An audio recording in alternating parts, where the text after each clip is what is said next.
दोस्तों नमस्कार। सामान्य अध्ययन के लिए ये हमारा क्रैश कोर्स चल रहा है। आपके जितने भी परीक्षाएं होनी है यूपी ट्रिपल यूपी पीएससी, सब में ये जीएस का जो जीएस के ये वीडियोस हैं वो काम आएंगे।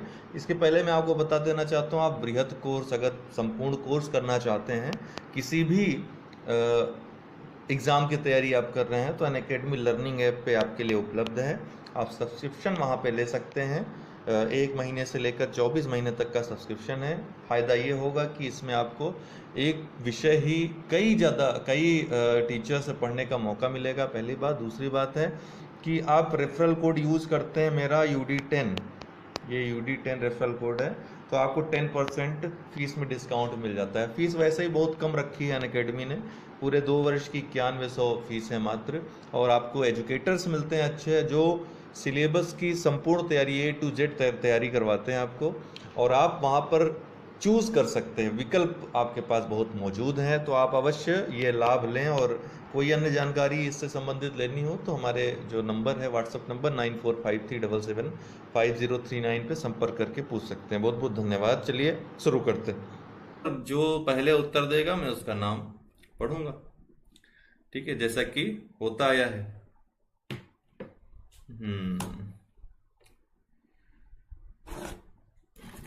तो ये प्रश्न है आपके सामने, निम्नलिखित प्रदूषकों में से कौन सा बिसिनोसिस नामक रोग का कारण होता है? बिसिनोसिस का कौन सा कारण होता है? ABCD, ये 4 ऑप्शंस आपके सामने हैं।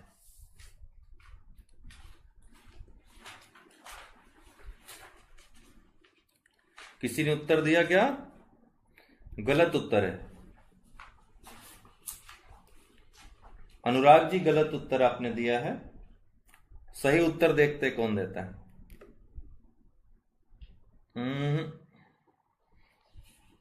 चलिए, और कुछ लोग प्रयास कर सकते हैं।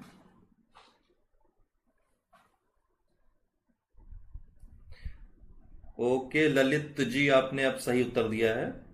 ललित त्रिपाठी का उत्तर सही है भाई, ठीक है। बी, कपास धूल, ये फेफड़े संबंधित बीमारी है बिस्नोसिस। कपास के क्षेत्र में जो लोग कार्य करते हैं उनको ये बीमारी होती है खासकर। वैसे तो धान वगैरह के जो खेत होते हैं, जो कृषि के कार्य में लगे होते हैं, और जो लोग देखे होंगे जब अनाज निकाला जाता है थ्रेसर आदि के द्वारा, तो बहुत ज्यादा धूल के कण निकलते हैं। अगर आप उसमें निकलें तो आपके फेफड़े में जलन होने लगती है, कड़ा कड़ा लगने लगता है, गले में भी प्रॉब्लम होती है। तो ये इससे अगर इस कंडीशन में आप कार्य करें लगभग 1 महीने या कई दिनों तक, तो आपको बिस्नोसिस रोग होने के चांसेस होते हैं। तो मुख्यतः कपास उद्योग में लगे कपास के से संबंधित जो क्षेत्र है, उससे जो लोग जुड़े होते हैं, मजदूर जुड़े होते हैं, उनमें बिस्नोसिस नामक रोग पाया जाता है। तो इसका जो उत्तर होगा बी होगा।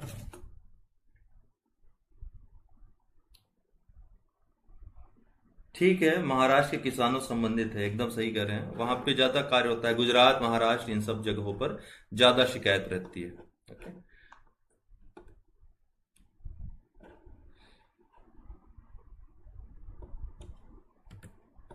बिस्नोसिस एक दुर्लभ फुस्फुसीय रोग है, फेफड़े का रोग है। यह अंतर्ग्रहण के द्वारा जूट, पटसन और कपास के कणों के फेफड़ों में पहुंचने से होता है, और इसे कभी कभी ब्राउन लंग डिजीज भी कहा जाता है।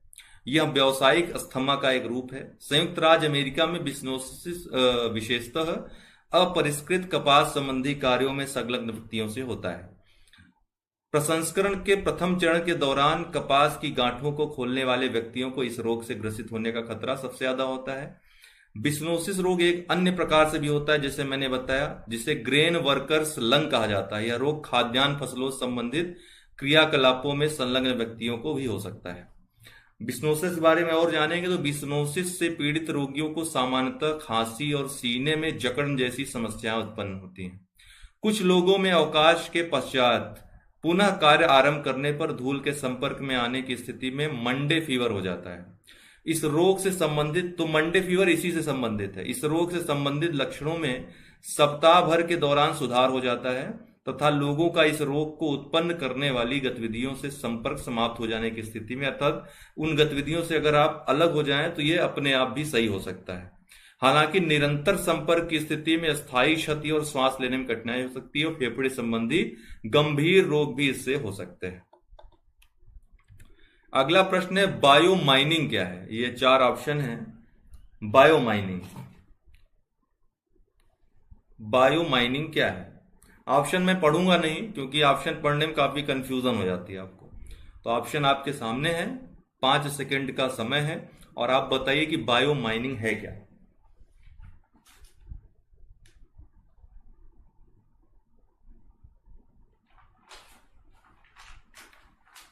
किसी ने उत्तर नहीं दिया अभी।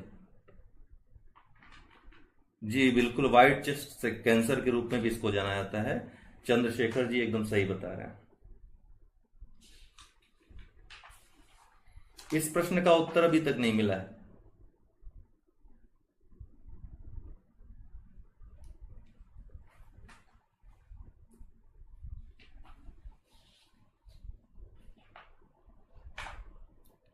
यस बिल्कुल सही, सब सही उत्तर दे रहे हैं इसका। आकांक्षा वर्मा ने सबसे पहले इसका उत्तर दिया सही, बी इसका उत्तर होगा। यह चट्टानी अयस्कों या खदान अपशिष्टों से धातु निष्कर्षण हेतु सूक्ष्म जीवों का उपयोग करने की प्रक्रिया है। क्या है? चट्टानी अयस्क और खदान अपशिष्टों से धातु निष्कर्षण के लिए सूक्ष्म जीवों का प्रयोग करने की प्रक्रिया है। बी इसका उत्तर है। हाल ही में चर्चा में रहा था। क्यों चर्चा में रहा था देखते हैं। हालिया संदर्भ, दिल्ली नगर निगम द्वारा दिल्ली में 3 जल भराव क्षेत्रों अर्थात भलसवा, ओखला और गाजीपुर के बायो माइनिंग जैव खनन और बायो रेमिडिएशन जैव उपचारण की प्रक्रिया प्रारंभ कर दी गई है। बायो माइनिंग चट्टानी अयस्कों या खदान अपशिष्ट से आर्थिक रूप से उपयोगी धातुओं को निष्कासित करने के लिए सूक्ष्म जीवों का उपयोग करने की एक प्रक्रिया है। बायो माइनिंग तकनीक का धातुओं से प्रदूषित हो चुके स्थलों को साफ करने के लिए भी उपयोग किया जा सकता है, इसलिए बी उत्तर सही है। अगला प्रश्न है जैव विविधता को परिभाषित किया जाता है, तो इनमें से कौन सी परिभाषा होगी जैव विविधता की?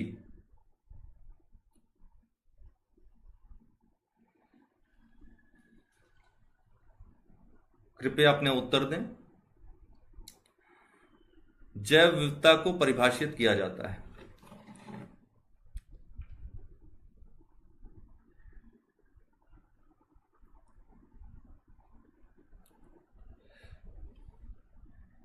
ठीक है विवेक जी, सही उत्तर है आपका, ए इसका उत्तर होगा। ये तो आपको पता होना चाहिए, बेसिक है ना।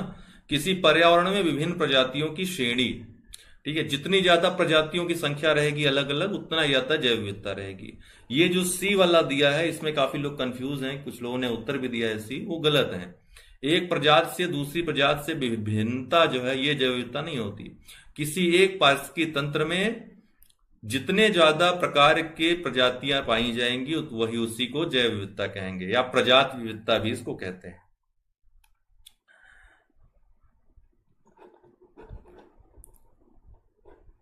ओके नेक्स्ट,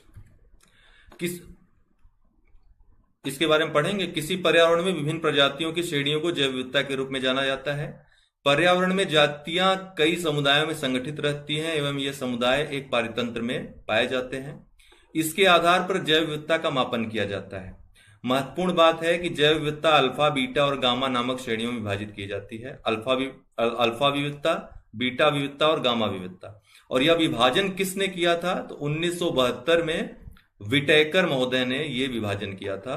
तो इनका नाम याद रखना है, विटेकर, पूछा जा सकता है कि इस विभाजन किसने किया था अल्फा, बीटा, गामा में। जैव विविधता का सबसे महत्वपूर्ण पहलू कौन सा है? भोजन है, औषधि है, औद्योगिक उपयोग है या पारिस्थितिकी तंत्र का निर्वहन है? बताएं। जैव विविधता का सबसे महत्वपूर्ण पहलू क्या है?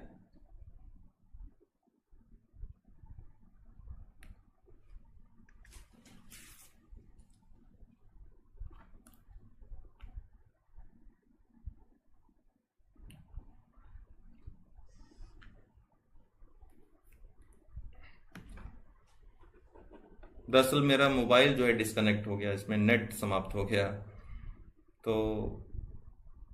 अपडेट हो रहा है। आप लोगों ने उत्तर दे दिया होगा। पारिस्थितिकी तंत्र का निर्वहन, ये मुख्यतः ये सबसे प्रमुख पहलू है, पारिस्थितिकी तंत्र का निर्वहन। ओके, जैव विविधता का सबसे महत्वपूर्ण पहलू पारिस्थितिकी तंत्र का निर्वहन है। यह कार्य विभिन्न स्तरों पर किया जाता है। जैव विविधता आनुवांशिक, जाति और समुदाय व पारितंत्र के स्तर पर विभिन्न प्रकार के कार्य करके पारिस्थितिकी तंत्र का निर्वहन करती है। तो ये महत्वपूर्ण सबसे यही पहलू होता है। निम्नलिखित में से किसने सर्वप्रथम बायोडायवर्सिटी शब्द का प्रयोग किया था? ये तो हमने एक वीडियो में बताया भी था, इस पर चर्चा भी की थी। किसने सबसे पहले बायोडायवर्सिटी शब्द का प्रयोग किया था?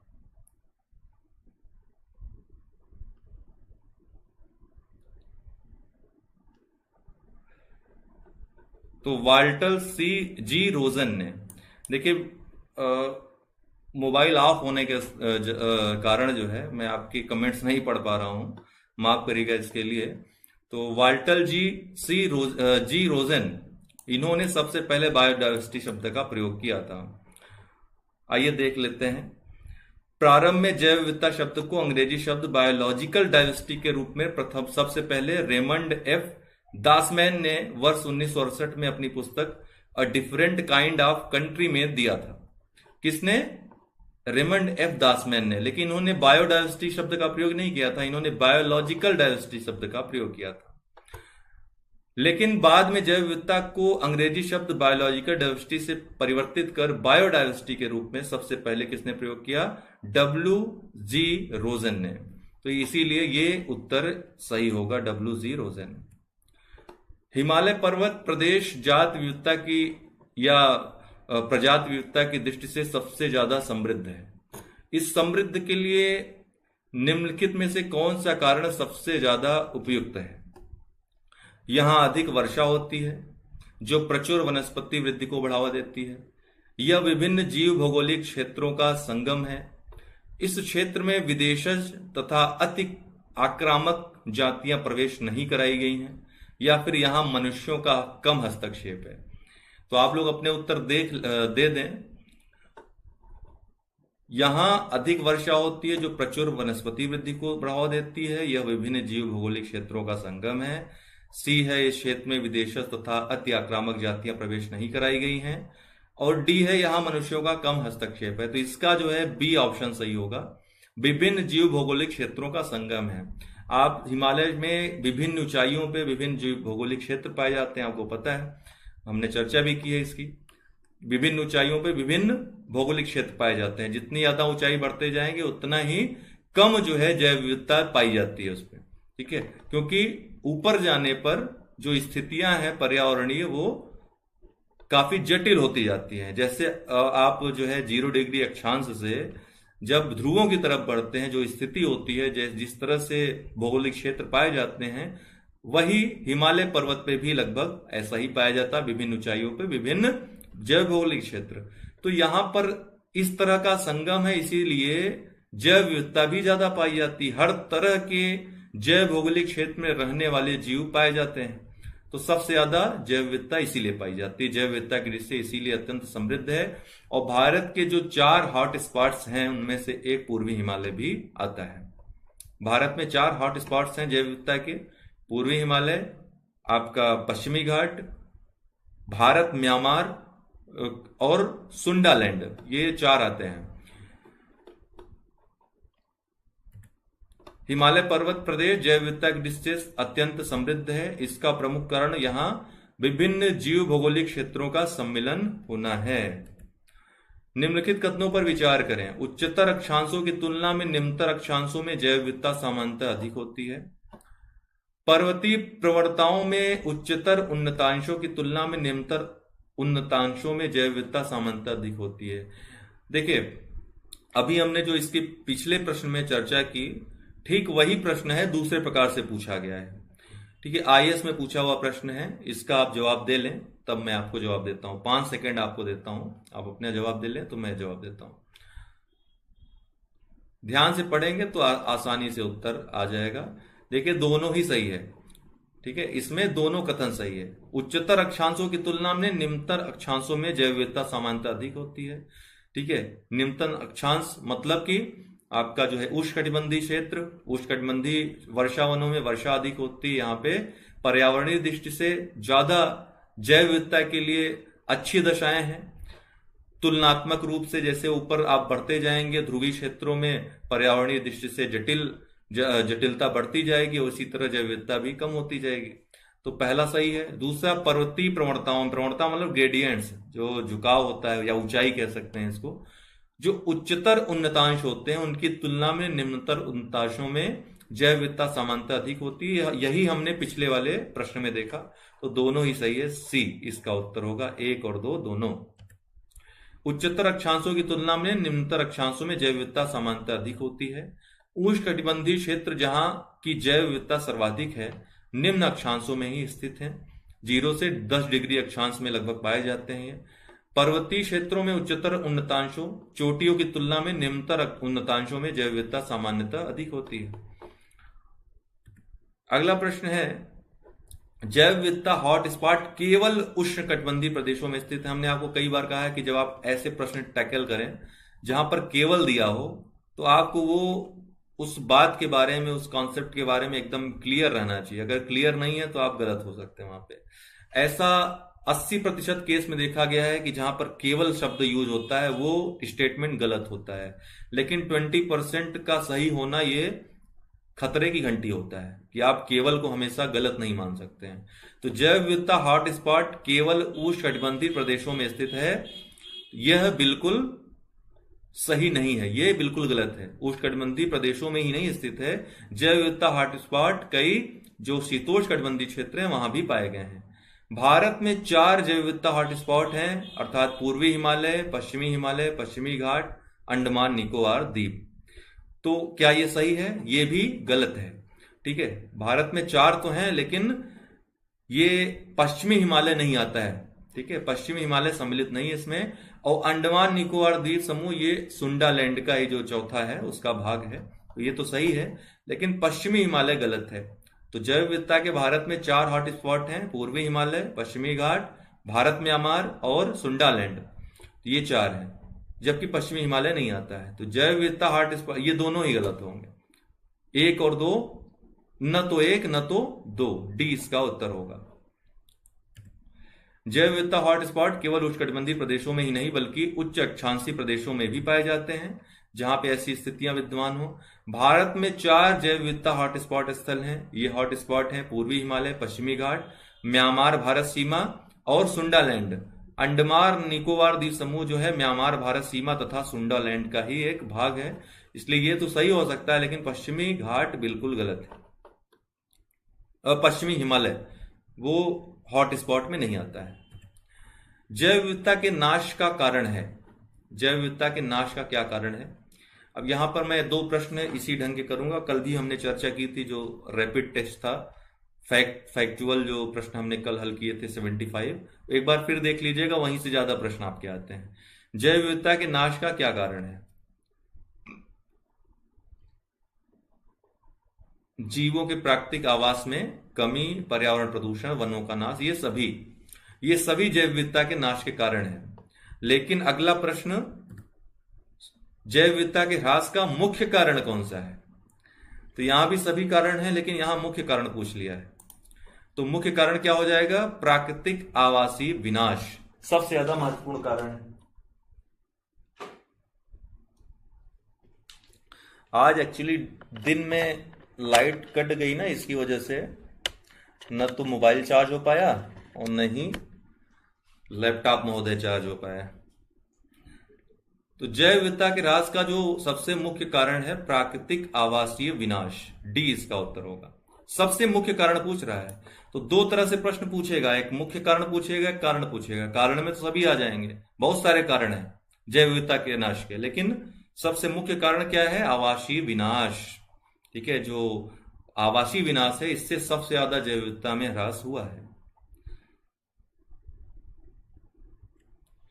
निम्नांकित में से क्रायो बैंक XC2 संरक्षण के लिए कौन सी गैस सामान्यतः प्रयोग होती है? कौन सी गैस प्रयोग में लाई जाती है? बायो वाले स्टूडेंट्स के लिए तो आसान प्रश्न है ये। ठीक है, किसमें रखी जाती हैं? ये जो है, जैसे कि आप किसी जैव प्रयोगशाला में जाएं तो आप देखेंगे कि ये द्रवित किसमें, द्रवित नाइट्रोजन में रखे जाते हैं। ए इसका उत्तर होगा, ठीक है, द्रवित नाइट्रोजन में, ए आंसर होगा इसका। एक्स सीटू संरक्षण एक ऐसी प्रक्रिया है जिसके द्वारा वनस्पतियों एवं जानवरों की विलुप्त प्राय प्रजातियों का संरक्षण उनके प्राकृतिक आवास से पृथक किया जाता है, प्राकृतिक आवास से हटाकर, क्योंकि इनको संकट होता है उनके प्राकृतिक आवास में। एक्स सीटू संरक्षण के तहत जीवित शुक्राणुओं, अंडों तथा भ्रूणों के नमूनों को अत्यंत कम तापमान पर उनको संरक्षित करने के लिए द्रवित नाइट्रोजन में संरक्षित किया जाता है। हमने एक्स सीटू और इन सीटू संरक्षण के बारे में आपको बताया था, तो वही है, पूछ रहा है, तो इसका उत्तर क्या हो जाएगा, द्रवित नाइट्रोजन। नाइट्रोजन पूछा है तो नाइट्रोजन इसका उत्तर हो जाएगा। Global smart cities alliance on technology governance के संदर्भ में निम्नलिखित कथनों को, आपको दिखाई पड़ रहा है कि नहीं, थोड़ा सा धुंधला हो गया ये वाला। Global smart cities alliance on technology governance के संदर्भ में निम्नलिखित कथनों पर विचार कीजिए। ये कथन है और नीचे उत्तर दिया है, आप लोग अपना उत्तर चुन सकते हैं। कथन पढ़ने के बाद मैं आपको 5 सेकंड दे रहा हूं, 10 सेकंड दे रहा हूं कि आप ये पढ़ें, थोड़ा स्टेटमेंटल है, ध्यान से पढ़िएगा। तो यह सार्वजनिक रूप से जुड़े उपकरणों से डेटा के संग्रहण और उनके उपयोग से संबंधित सार्वभौमिक मानदंडों और मानकों को स्थापित करने हेतु अधिदेशित है, अधिदेश है global smart cities alliance on technology governance. हाल ही में चर्चा में भी रहा था पिछले वर्ष, तो ये पहला वाला सही है। वर्तमान में इस गठबंधन की सदस्यता सदस्य देशों के सार्वजनिक संस्थानों तक सीमित है, ये गलत है। ये निजी संस्थानों को भी सम्मिलित करता है। यह OECD देशों की एक पहल है, गलत है। G20 देशों का पहल है ये, तो 2 और 3 गलत है, पहला ही सही होगा, ए इसका उत्तर होगा। ध्यान रखिएगा, आपके यूपीएससी एग्जाम के लिए महत्वपूर्ण है प्रश्न। तो हाल ही में Bharat G20 global smart cities alliance on technology governance में शामिल हुआ है। G20 global smart cities alliance विश्व के 15 अग्रणी शहरों के नेटवर्क और प्रौद्योगिकी शासन संगठनों का एक संघ है जो स्मार्ट सिटी प्रौद्योगिकियों के उत्तरदायित्वपूर्ण और नैतिक तरीके से उपयोग को बढ़ावा देने हेतु कार्य करेंगे। स्मार्ट सिटी प्रौद्योगिकियों के कथन एक सही है। इस गठबंधन का उद्देश्य सार्वजनिक स्थलों पर संबद्ध उपकरणों का उपयोग करने के लिए वैश्विक मानदंडों और मानकों की स्थापना कर स्मार्ट सिटी प्रौद्योगिकियों के उत्तरदायित्वपूर्ण और नैतिक उपयोग को प्रोत्साहित करना है। वर्तमान में इस संबंध में कोई भी वैश्विक रूपरेखा का नियम विद्यमान नहीं है कि किस प्रकार सार्वजनिक स्थानों से सेंसरों जैसे कि ट्रैफिक कैमरों द्वारा या उनके माध्यम से संग्रहित डेटा का उपयोग किया जाए। इसीलिए स्मार्ट सिटीज अलायंस बनाया गया है टेक्नोलॉजी के आदान प्रदान के लिए। कथन 2 सही नहीं है, कथन 3 भी सही नहीं है। जैसा कि मैंने बताया कि कथन 2 में क्या कहा गया था कि यह सिर्फ सरकारी या सार्वजनिक संस्थानों को शामिल करता है, लेकिन ये गलत है। ये नगर पालिकाओं, क्षेत्रीय और राष्ट्रीय सरकारों के अलावा निजी क्षेत्र के भागीदारों और शहर के निवासियों को एकजुट करता है। वर्ल्ड इकोनॉमिक फोरम द्वारा international organisation for public private cooperation को नवीन G20 global smart cities alliance के सचिवालय के रूप में कार्य करने के लिए चयनित किया गया है। तो ये भी एक महत्वपूर्ण फैक्ट है। कथन 3 सही नहीं है। ग्लोबल स्मार्ट सिटीज अलायंस के संस्थागत भागीदारों के संस्थापक समूह में ग्रुप ऑफ 20 अर्थात G20 के वर्ष 2019 और 2020 के अध्यक्ष एवं मेजबान राष्ट्र जापान और सऊदी अरब, भारत का smart city mission, cities for all cities today institute, Commonwealth local government forum, Commonwealth sustainable cities network, ये सब शामिल हैं, जबकि OECD शामिल नहीं है। तो ठीक है दोस्तों, आज का सेशन यहां पे समाप्त करते हैं। और आप लोगों को मैं बता दूं, जिन लोगों को प्लस कोर्स ज्वाइन करना है तो आप सब्सक्रिप्शन वाले भाग में जाएंगे, वहां सब्सक्रिप्शन के लिए ये रेफरल कोड मांगेगा, तो UD10 यूज कर दीजिएगा। जो भी आपको कोर्स ज्वाइन करना हो वहां पे ज्वाइन कर सकते हैं। आपको वहां जो छूट इस समय चल रही होगी अनअकैडमी प्लस पे आपको मिल जाएगी और आराम से व्यापक रूप से आप पढ़ाई कर सकते हैं, घर बैठे लाइव क्लासेस ले सकते हैं। और कोई प्रॉब्लम हो तो कमेंट बॉक्स में आप कमेंट कर सकते हैं, हम अभी जब मोबाइल चार्ज होगी मेरी देख लेंगे। तो आज के लिए इतना ही, बहुत बहुत धन्यवाद।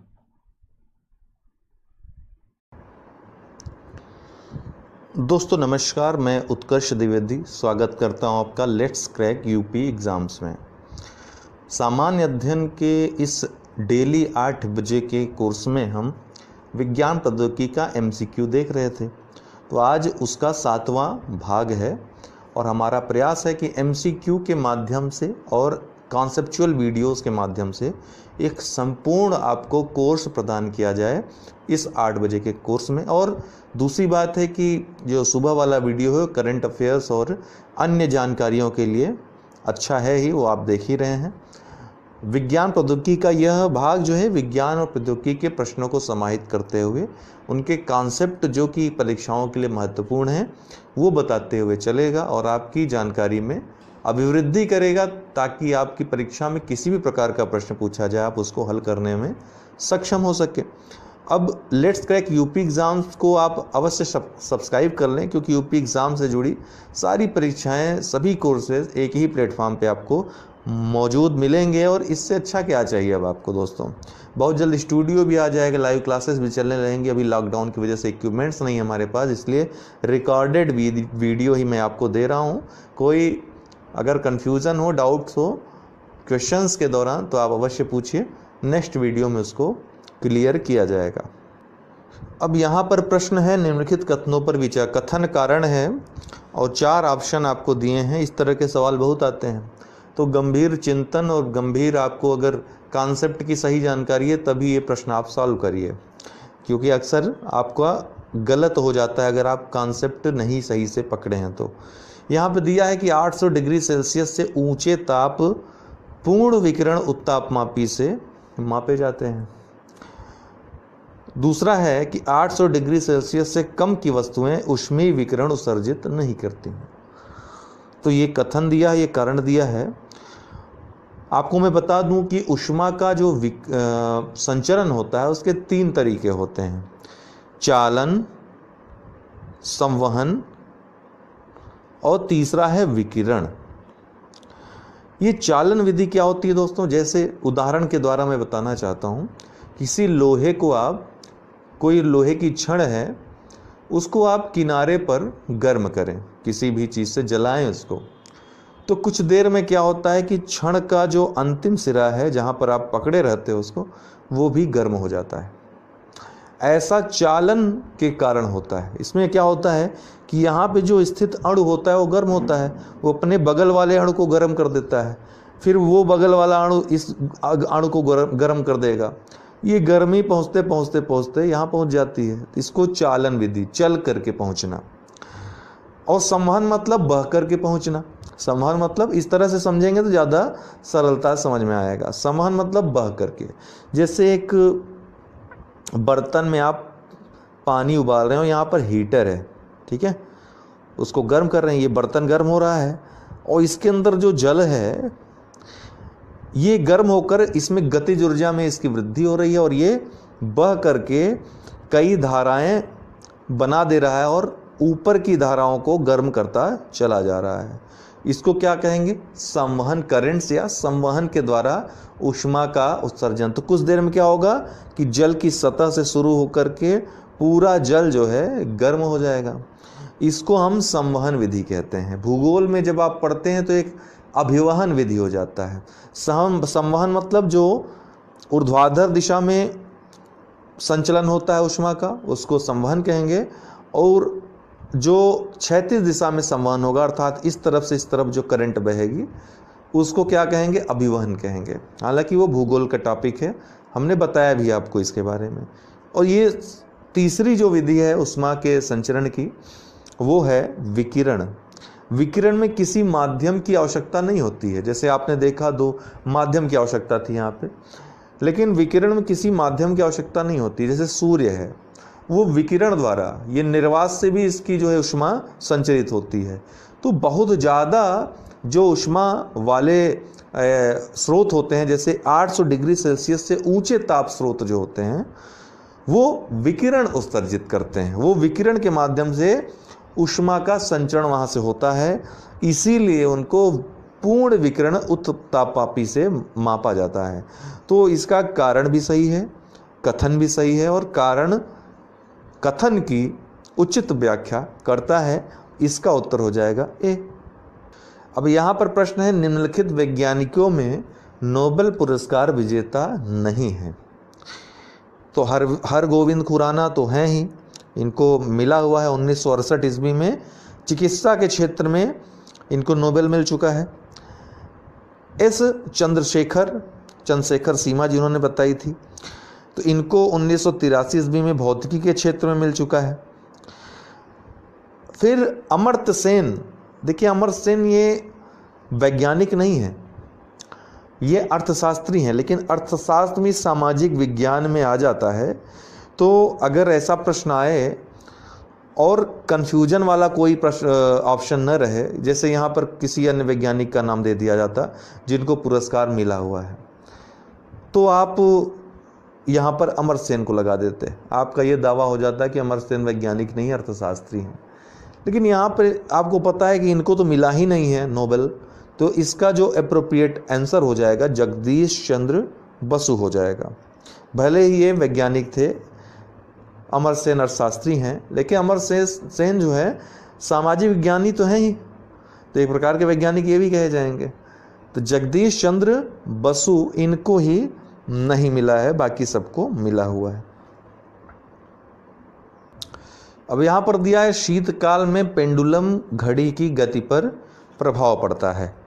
यहाँ से देखिए पेंडुलम घड़ी की गति पर प्रभाव पड़ता है, गति बढ़ जाती है, गति धीमी हो जाती है, कोई प्रभाव नहीं पड़ता, गति शून्य हो जाती है।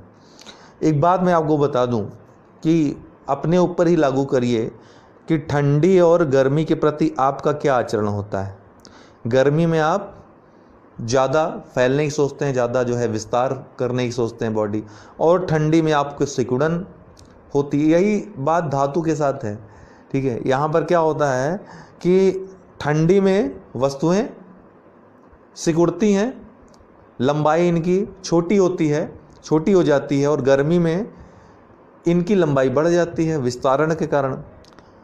तो जब गर्मी में बढ़ेगी लंबाई, अब आपको बता दूं कि एल जो है लंबाई जब घटेगी, जितना ज़्यादा लंबाई कम होगी उतनी तेज पेंडुलम की गति होगी। कभी भी ऐसा प्रश्न आएगा तो आप अवश्य इस चीज़ को अप्लाई करिएगा कि लंबाई बढ़ रही है कि घट रही है। अगर लंबाई बढ़ेगी तो पेंडुलम की गति घटेगी, और लंबाई जब घटेगी तो पेंडुलम की घड़ी की गति बढ़ जाएगी। तब यहाँ पर ठंडी में क्या होगा, यहाँ शीतकाल पूछ रहा है, तो ठंडी में लंबाई घट जाएगी, जब लंबाई घट जाएगी तो पेंडुलम घड़ी की गति बढ़ जाएगी। तो इसका उत्तर हो जाएगा बी। प्रथम भारतीय संप्रेषण सैटेलाइट, प्रथम भारतीय संप्रेषण सैटेलाइट, कम्युनिकेशन जो सैटेलाइट था, एप्पल उसका नाम था, उसका प्रक्षेपण कब किया? यहाँ पे देखिए प्रथम भारतीय संचार सैटेलाइट जो था, संचार उपग्रह एप्पल था, और उसका प्रक्षेपण कहाँ से किया गया था? तो कोरू से, ठीक है, कोरू से इसका प्रक्षेपण किया गया था। फ्रेंच गुयाना में कोरू प्रक्षेपण केंद्र है। 19 जून 1981 को यहाँ से प्रक्षेपित किया गया था। पहला भारतीय संचार उपग्रह था, संप्रेषण सैटेलाइट था। और कल हमने क्या पढ़ा था कि 19 मई 1975 को कौन सा भेजा गया था? आर्यभट्ट। वो भारत का पहला सैटेलाइट था, पहला उपग्रह था, पहला अंतरिक्ष अभियान था, ठीक। इसका उत्तर हो जाएगा ए, कोरू। सॉरी, 19 अप्रैल था दोस्तों, 19 अप्रैल 1975 को आर्यभट्ट को भेजा गया था। मैंने मई गलती से बोल दिया।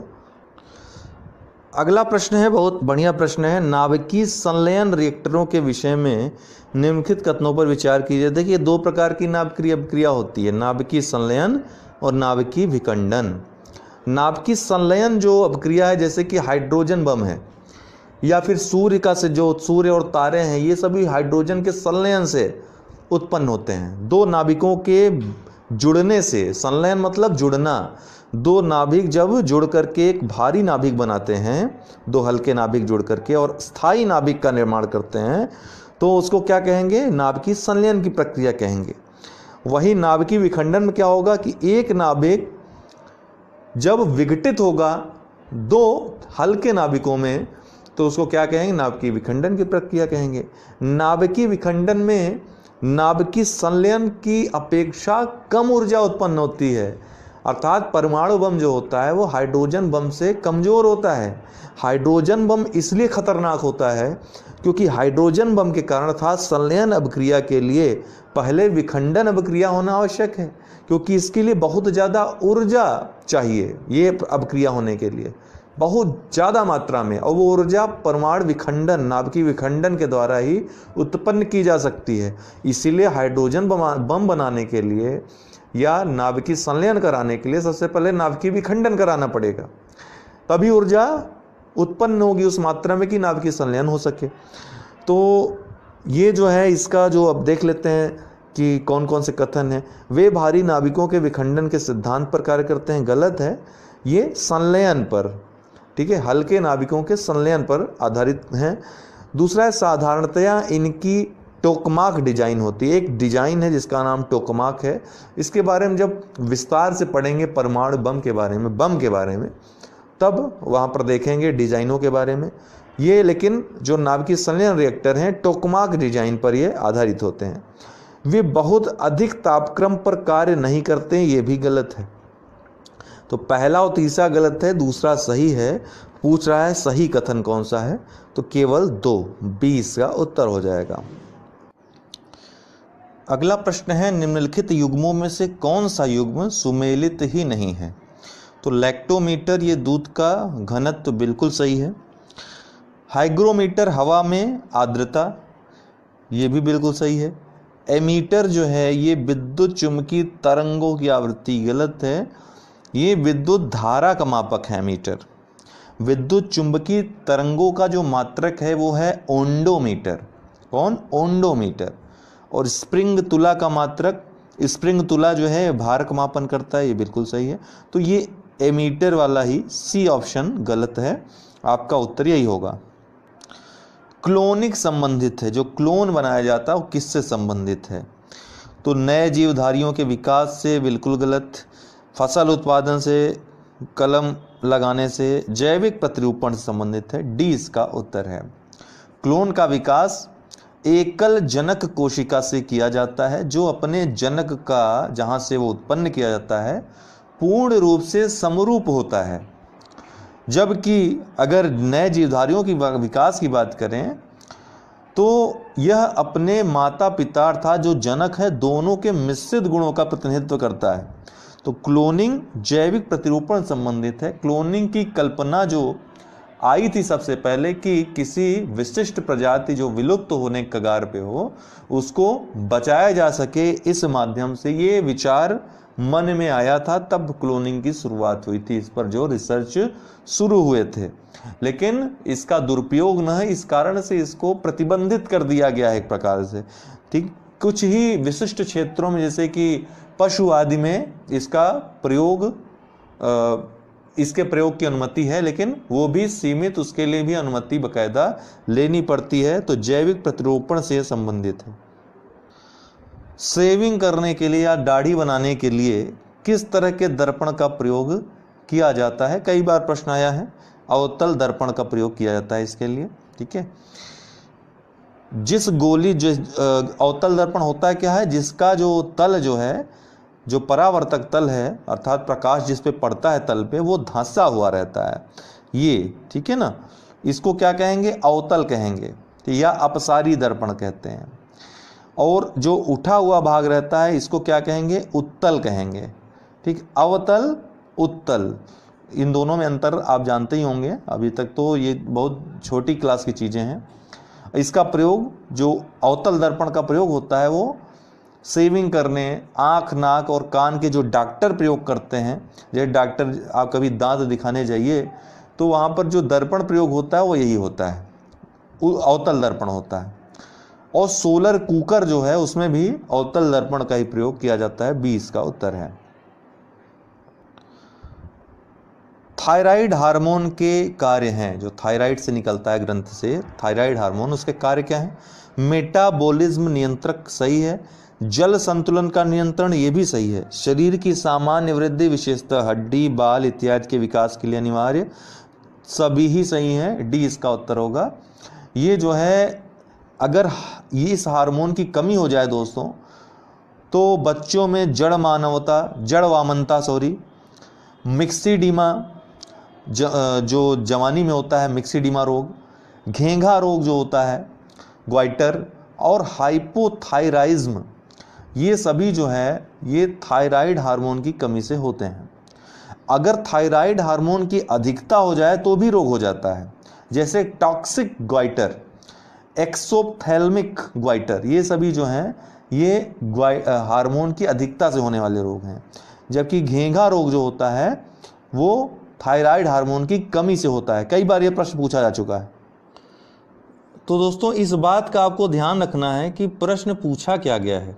सिर्फ ग्वाइटर पूछेगा, घेंघा पूछेगा तो थायराइड हार्मोन की कमी से, लेकिन अगर टॉक्सिक ग्वाइटर या एक्सोप्थेल्मिक ग्वाइटर पूछेगा तो थायराइड हार्मोन की अधिकता से होने वाला रोग है। ओके, तो चाहे तो आप इस चीज़ को नोट भी कर सकते हैं। उपर्युक्त सभी इसका उत्तर होगा। अगला प्रश्न देख लेते हैं। सूची फर्स्ट को सूची सेकंड के साथ सुमेलित कीजिए तथा नीचे दिए गए कूट का प्रयोग सही करके सही उत्तर चुनिए। अवाक्स दोस्तों airborne warning and control system, जिसका पूरा नाम है, ये इजरायली विकसित फाल्कन वायुसेना में लगाने वाला एक इंस्ट्रूमेंट है। ठीक है, ये क्या करता है कि जब कार्रवाई कोई वायुयान करता है किसी देश में तो उस देश की क्या प्रतिक्रिया होती है उसके बारे में ये खबर देता है, सूचना देता है, एक प्रकार से चेतावनी देता है। तो भारत ने जो मिराज जो वायुयान है, लड़ाकू विमान है, उनके द्वारा जो पाकिस्तान में कार्रवाई की थी बालाकोट में, उसमें ये अवाक्स प्रणाली लगी हुई थी। ये प्रश्न पूछा जा सकता है। तो अवाक्स जो है इजराइल विकसित फाल्कन वायुसेना संबंधित है, तो ए का 4 होगा।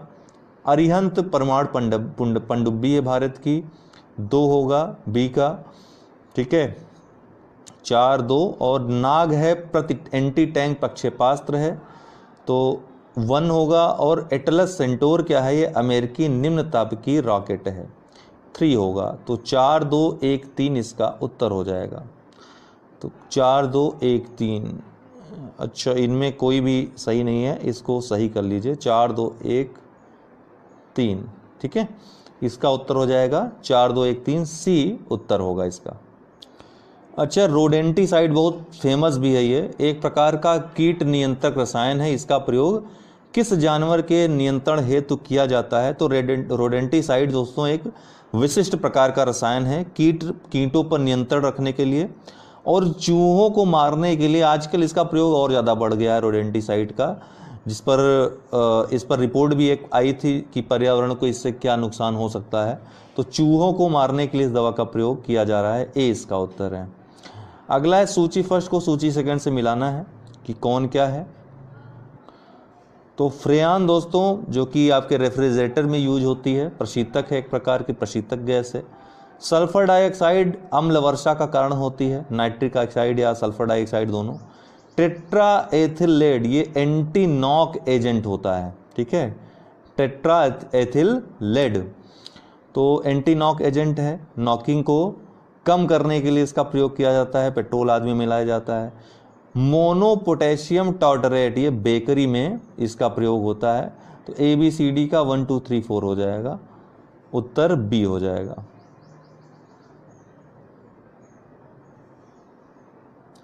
निम्नलिखित में से कौन सा पौधा कीटभक्षी पौधे के रूप में जाना जाता है? तो घटपर्णी है, ये कीटभक्षी अपना जो नाइट्रोजन की कमी को दूर करने के लिए ऐसा करता है। घटपर्णी मांसाहारी कीटभक्षी पौधा है जो कि अल्प खनिज और अम्लीय मृदा में उगता है, जहां पर नाइट्रोजन की कमी होती है। नाइट्रोजन की कमी को पूरा करने के लिए क्या करता है, कीटों को ये अपना आहार बनाता है। वहीं पलाश को जंगल की आग कहा जाता है, याद रखिएगा, पलाश को जंगल की आग कहा जाता है। कमेंट बॉक्स में कमेंट करिए कि पलाश किस प्रदेश का राज्य पुष्प है। ठीक है, ये आप बताइएगा, पलाश का फूल किस प्रदेश का राष्ट्रीय पुष्प है। ये प्रश्न पूछा गया यूपी SSSC में आपके, यदि किसी उभयलिंगी पुष्प में जायांग और पुमांग अलग अलग समय पर परिपक्व हों तो इस अवस्था को क्या कहते हैं? जब किसी उभयलिंगी पुष्प में जायांग और पुमंग अलग अलग समय पर परिपक्व होते हैं तो इस अवस्था को डिकोगेमी कहते हैं। ठीक है, डिकोगेमी अवस्था में उभयलिंगी पुष्प में जायांग और पुमंग अलग अलग समय पर परिपक्व होते हैं। जबकि जो हरकोगेमी अवस्था होती है, इसमें क्या होता है कि पुरुष और मादा का स्थानिक अलगाव होता है। इसमें पुरुष और मादा जो अंग हैं वो अब इस अवस्था में अलग अलग हो जाते हैं। ठीक है, हरकोगेमी में ये दोनों ही पूछे गए, इसलिए हमने दोनों का बता दिया यहाँ पे। और अगर आपने लर्निंग ऐप अभी तक डाउनलोड न किया हो, अनअकैडमी लर्निंग ऐप, तो इसको डाउनलोड इंस्टॉल कर लें। यहाँ पर कोई भी विषय, किसी भी एजुकेटर को आप सर्च करेंगे, कोई टॉपिक सर्च करेंगे, आपको मिल जाएगा। आप आराम से पढ़ाई कर सकते हैं, या फिर चाहें तो सब्सक्रिप्शन लेकर के पढ़ाई कर सकते हैं। सब्सक्रिप्शन आपको 1 मंथ से लेकर के 2 साल तक के उपलब्ध हैं, अर्थात 1 महीने से लेकर आप 2 साल तक का एडमिशन ले सकते हैं। प्रशुल्क कुछ उसमें लगेगा, जो भी सब्सक्रिप्शन चार्जेस हैं देकर पढ़ सकते हैं। हमारा रेफरल कोड अगर आप यूज़ करते हैं, रेफरल कोड है UD10 मेरा, ये यूज़ करते हैं तो किसी भी कोर्स में आपको छूट मिल जाएगी। ठीक है, तो इसको अवश्य, अगर आपको ज्वाइन करना है तो UD10 रेफरल कोड अवश्य यूज़ करिएगा। ठीक है ना।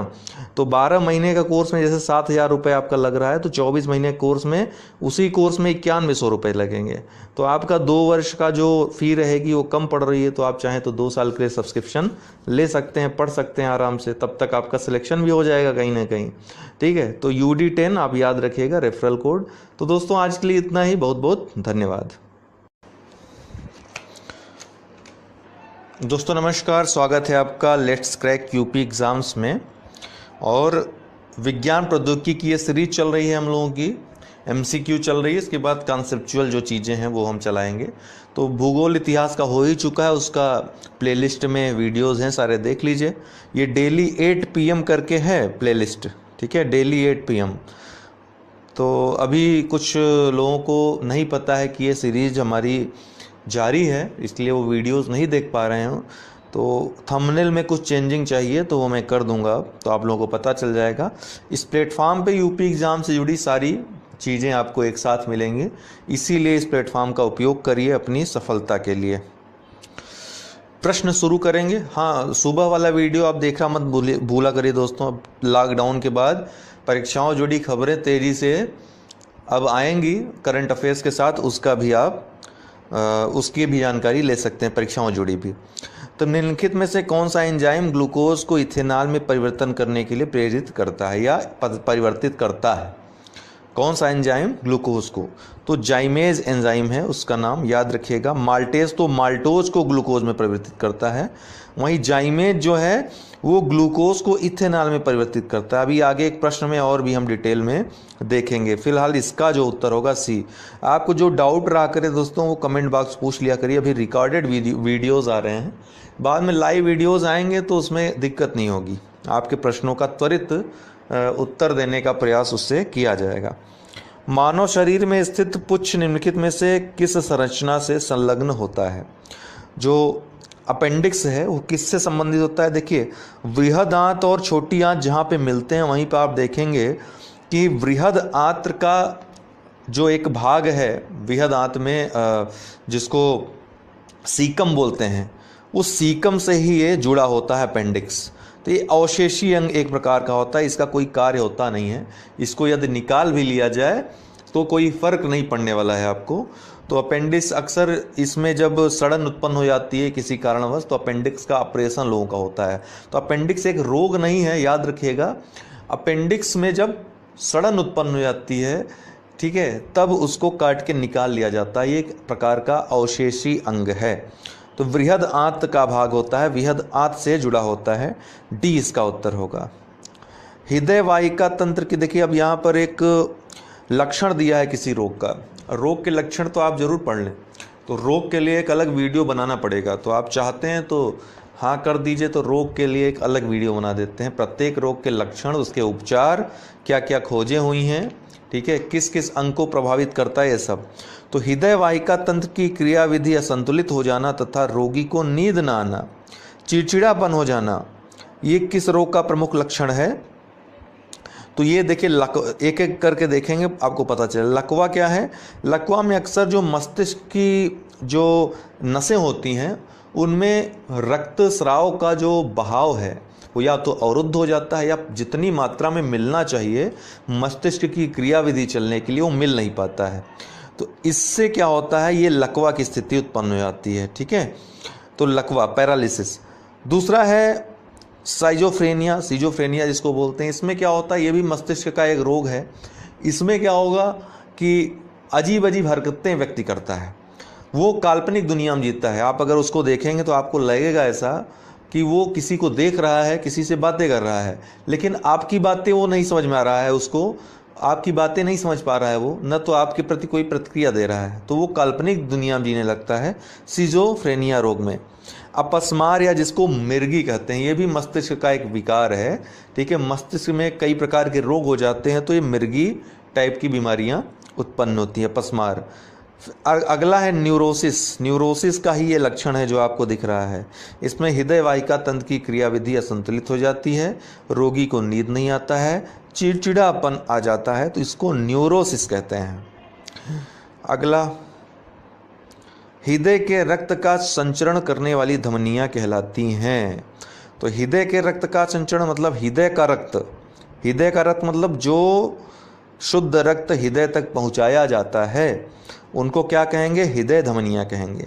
और जो हृदय से रक्त फेफड़े तक पहुंचता है शुद्ध होने के लिए, वो क्या कहेंगे उसको, फुसफुस धमनियां। जो फेफड़े तक पहुंचेगी फुसफुस धमनी, जो हृदय तक पहुंचेगी वो हृदय धमनी। ये याद रहेगा, कोई दिक्कत नहीं होगी आपको कभी।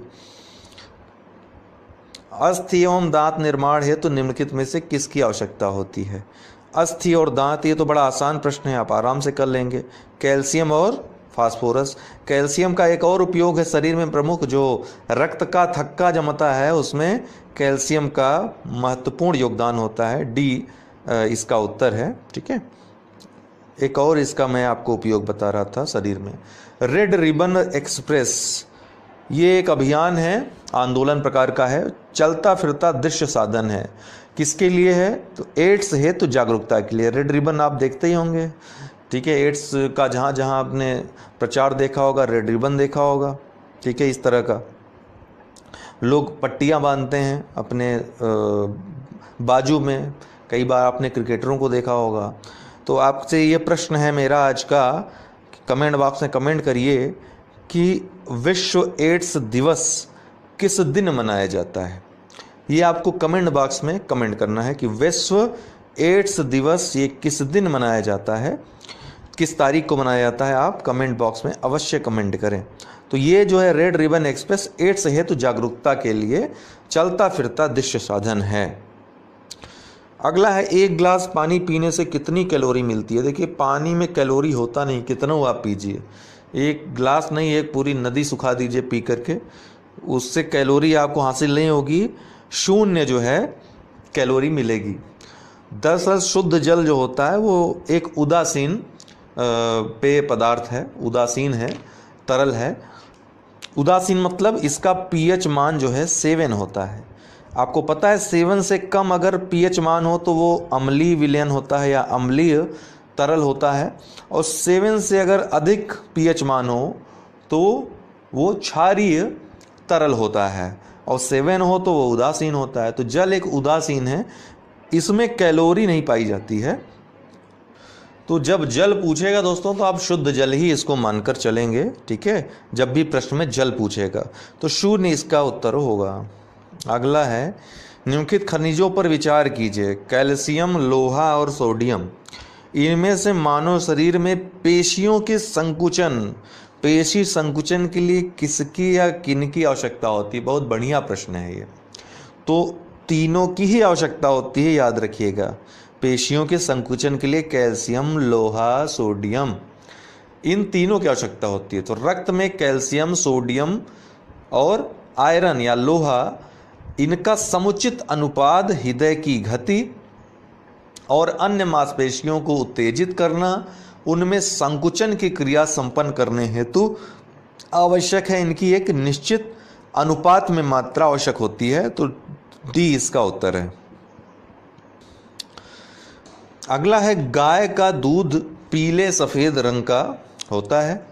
देखते हैं, आप गाय का दूध पीते होंगे, बड़ा स्वादिष्ट होता है अगर आपको शुद्ध देशी गाय का दूध मिले तो। जिसका कारण उसमें निम्नलिखित में से किसकी उपस्थिति है? तो दूध में जो प्रोटीन पाया जाता है वो तो केसीन होता है, ये आपको पता है। लेकिन जो इसके अलावा इसका पीलापन और होता है, पीला और सफ़ेद जो रंग होता है, तो वो कैरोटीन की उपस्थिति के कारण होता है। हल्का पीला रंग कैरोटीन की उपस्थिति के कारण। यही जो है गाजर में भी आपके पाया जाता है। गाजर में भी जो पीलापन होता है कैरोटीन ही उसका कारण होता है। तो दूध में जो सफ़ेदी होती है वो केसीन के कारण होती है, और हल्का पीला रंग जो होता है वो कैरोटीन के कारण होता है। अब यहाँ पे पीला और सफ़ेद दोनों पूछ लिया है, तो ये हो जाएगा उत्तर केसीन के साथ प्रोटीन, कैरोटीन सॉरी, ये दोनों ही प्रोटीन है। केसीन के कारण पीला, केसीन के कारण सफ़ेद और कैरोटीन के कारण पीला। ठीक, दूध का सफ़ेद रंग किसके कारण होता है? केसीन के कारण होता है। गाय के दूध में पीलापन किसके कारण होता है? कैरोटीन के कारण होता है। गाय के दूध में पीला सफ़ेद रंग का कारण क्या है? केसीन के साथ कैरोटीन। ठीक है, अब ये प्रश्न देखिए महत्वपूर्ण प्रश्न है, आजकल तो ये बहुत ज़्यादा पूछा जा रहा है विटामिन से। तो सूची है किसको किस नाम से जानते हैं? तो विटामिन B1 का नाम थायमीन है। हमने आपको पहले ही वीडियो में विज्ञान प्रौद्योगिकी के पूरा बताया था किस विटामिन को क्या कहते हैं, तो वो आप अवश्य देखें। विटामिन B1 को थायमीन, विटामिन B2 को राइबोफ्लेविन, विटामिन B6 को पायरिडेक्सिन कहते हैं, और विटामिन B12 को कोबालामाइन। ठीक है, तो क्या हो जाएगा उत्तर आपका? B1 4, B2 3, B6 5 और B12 1, 4 3 5 1। उत्तर कौन हो जाएगा आपका? B। ठीक है, 4 3 5 1 इसका आंसर हो जाएगा। अगला प्रश्न भी बहुत बढ़िया है। निम्नलिखित में से कौन से तत्व सभी प्रोटीनों में विद्यमान होते हैं? अर्थात प्रोटीन में जो अनिवार्य तत्व होते हैं, एक प्रकार से प्रश्न का पूछने का मतलब यही है, कौन कौन से होते हैं? कार्बन तो होता ही है, हाइड्रोजन होता ही है, ऑक्सीजन होता ही है, नाइट्रोजन भी होता ही है। ये चारों जरूर होंगे, अनिवार्य तत्व हैं सभी प्रोटीनों में। तो इसका उत्तर हो जाएगा डी, उपर्युक्त सभी। प्रोटीनों के संयोजन में कार्बन, नाइट्रोजन, हाइड्रोजन, ऑक्सीजन और सल्फर के अतिरिक्त लोहे का, आयरन का अंश भी पाया जाता है। अगर यह पूछा जाए प्रश्न में कि प्रोटीन की सबसे ज़्यादा मात्रा किसमें पाई जाती है, तो उत्तर होगा सोयाबीन। 40% प्रोटीन उसमें पाई जाती है। तो अगर आपके अंदर प्रोटीन की कमी हो तो खूब सोयाबीन खाइए भिगो भिगो करके, प्रोटीन की मात्रा आपकी पूर्ण होगी। और एक बात और बता दूं, उत्तर कई प्रश्न ऐसे पूछे जाते हैं जैसे एंजाइम क्या होते हैं, तो जितने भी एंजाइम हैं सब प्रोटीन होते हैं। हार्मोन क्या होते हैं? हार्मोन भी प्रोटीन होते हैं। ठीक है, याद रखिएगा। पौधों में अप्रकाशिक अभिक्रिया, डार्क रिएक्शन कहाँ होता है? अंधेरे की प्रक्रिया, अभिक्रिया जिसको कहते हैं। पौधों में जो अंधेरी की अभिक्रिया है, डार्क रिएक्शन, कहाँ होता है? तो स्ट्रोमा में होता है। आया हुआ प्रश्न है दोस्तों। स्ट्रोमा में थाइलोकाइड जो झिल्ली है उसके बाहर क्लोरोप्लास्ट के द्रव में ये अभिक्रिया, प्रकाशिक अभिक्रिया होती है। सुक्रोज को ग्लूकोज और फ्रक्टोज में परिवर्तित करता है। सुक्रोज को ग्लूकोज और फ्रक्टोज में कौन परिवर्तित करेगा? सुक्रेज। याद रखिएगा, सुक्रोज, सुक्रेज। सुक्रेज क्या करता है? सुक्रोज को परिवर्तित कर देता है